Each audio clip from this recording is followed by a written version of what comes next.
ओम नमो भगवते वासुदेवाय।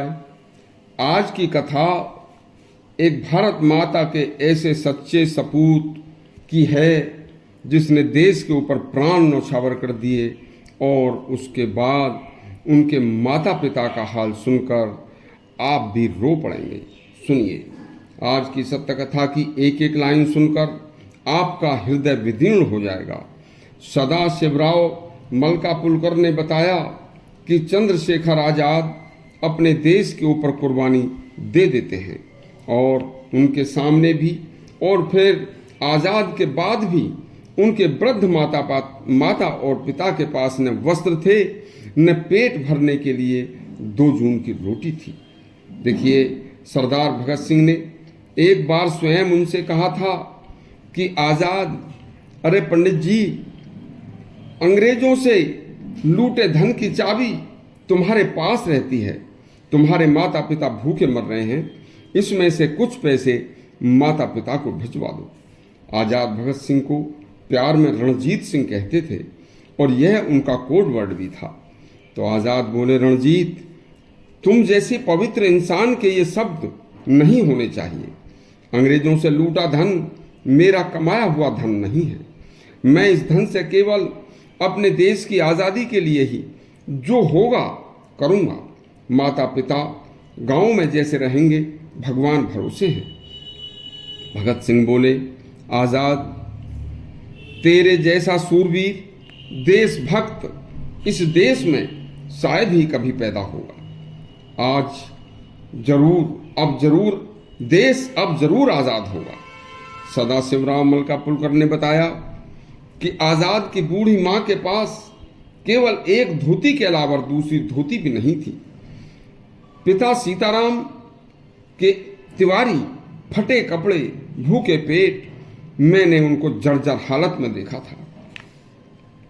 भारत के वीर रस के महाकवि हरिओम पवार ने कहा कि आज हम जिस आजाद की कुर्बानी के कारण स्वतंत्र हुए हैं, जब उस ऐसे वीर क्रांतिकारी ने भूखे माँ बाप तक को भी एक पैसा नहीं दिया था, तो ऐसी महान पवित्र दिव्य आत्मा को देश के पहले प्रधानमंत्री और बाद में उत्तर प्रदेश की एक मुख्यमंत्री ने आतंकवादी डाकू कहा था।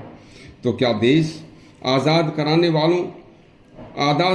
कराने के लिए अंग्रेजों से लोहा लेने वालों के लिए, जिस सूरवीर स्वतंत्रता के क्रांतिकारी अंग्रेजों से खजाना लूटकर एक पैसा भी अपने भूखे माता पिता तक को नहीं दिया करते थे, और केवल अंग्रेजों से टक्कर लेने के लिए ही हथियारों तथा देश में देशभक्तों का संगठन खड़ा करने में पैसा खर्च किया करते थे, जिसकी बदौलत देश का एक प्रधानमंत्री बना और एक प्रदेश के मुख्यमंत्री बने।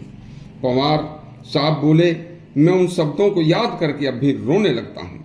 देश की आज़ादी के लिए प्राण न्यौछावर करने वालों को आतंकवादी कहा गया, और खुद ने सत्ता का सुख भोगा।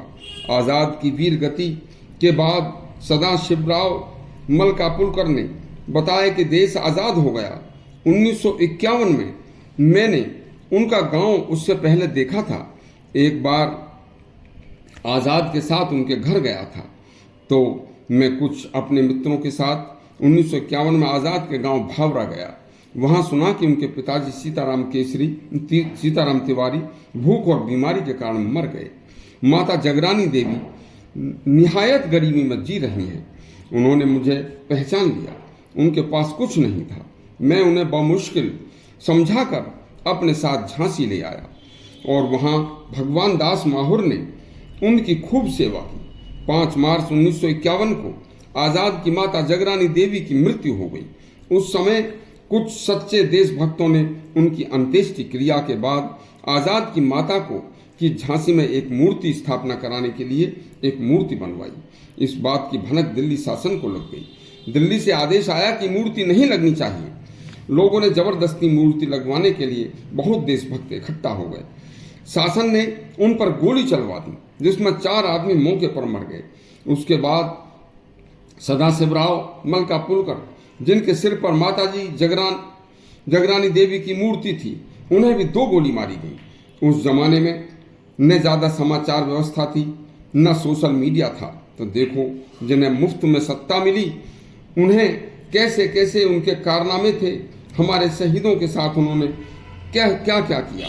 कभी हरिओम पंवार ने कहा कि कोई साबित करके तो दिखा दे कि भारत माता का सच्चा सपूत चंद्रशेखर आजाद कैसे आतंकवादी था। अरे ऐसा देशभक्त दुनिया में कभी कभी पैदा होता है, जरा शर्म करो तथा जो सुख भोग रहे हो उन्हीं की देन है।